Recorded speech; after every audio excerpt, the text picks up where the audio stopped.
As science proves more and more about the world, we might start to question if we can use the world around us to prove of God's existence. The universe is explained by the Big Bang. Humans are explained by evolution. Many people find this all they need to not believe in a God. After all, where is his evidence in the natural world? Well, obviously there are many natural arguments for God that use empirical observation to try and prove him. However, is it possible to prove God with just our reasoning alone? Can we prove God without any natural evidence for him? The 12th century theologian St Anselm argued that we can, in an argument now known as the Ontological argument. In this video, I will run through the basis of this argument and subsequently discuss some potential objections that argue against this reasoning. For the purpose of this video, I will lay out Anselm's argument in an easy-to-follow, deductive, logical argument. It goes like this.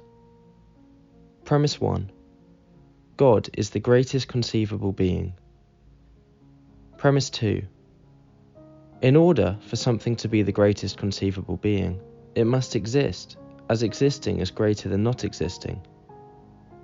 Conclusion. God exists. You might be thinking, what? That seems way too easy. And it kind of is, but this is a completely valid logical argument.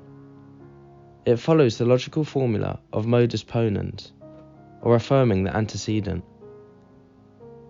To strip his argument down into symbols, we can see the validity of the argument.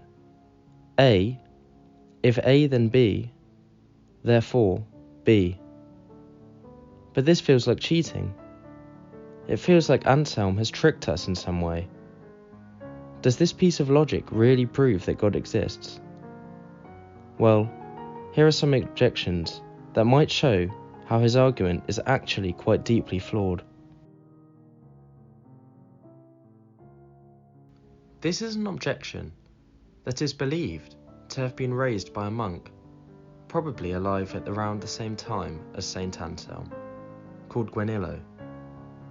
It goes like this. Imagine that there is a perfect island, the greatest island ever, which is perfect in every way. Perhaps this is the magical El Dorado. Now, does this island exist? We would intuitively say that it doesn't exist, right? We haven't found it.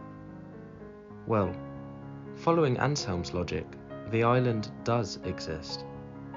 It is the greatest conceivable island ever, and to be the greatest it must exist.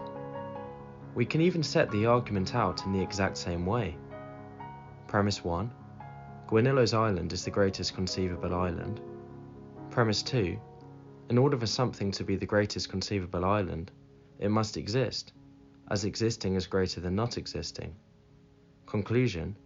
His island exists. But we don't really want to accept this. It is a parody, as we can then prove basically anything. Thus, it potentially shows that Anselm was wrong. The second objection is that this argument is circular. Circular arguments, also sometimes called begging the question, are common fallacies in logic and philosophy as a whole.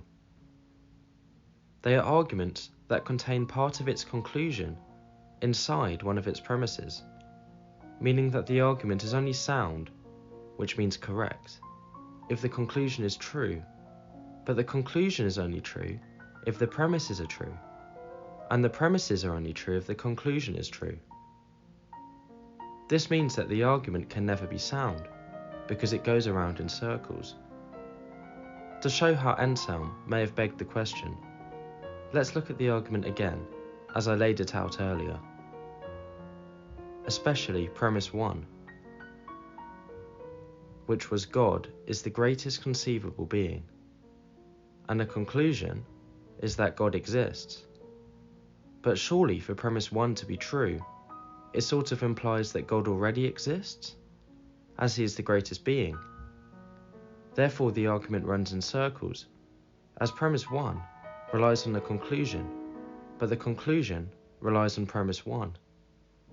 It is almost as if we are arguing, God exists because he is a being that exists. Can you see now how it isn't a very helpful argument? To conclude, of course these objections have many ways they can be counter-objected to, and arguments like this remain a hot point of discussion in modern philosophy of religion and theology. Comment down below what you think, and don't forget to subscribe for more philosophy-related content.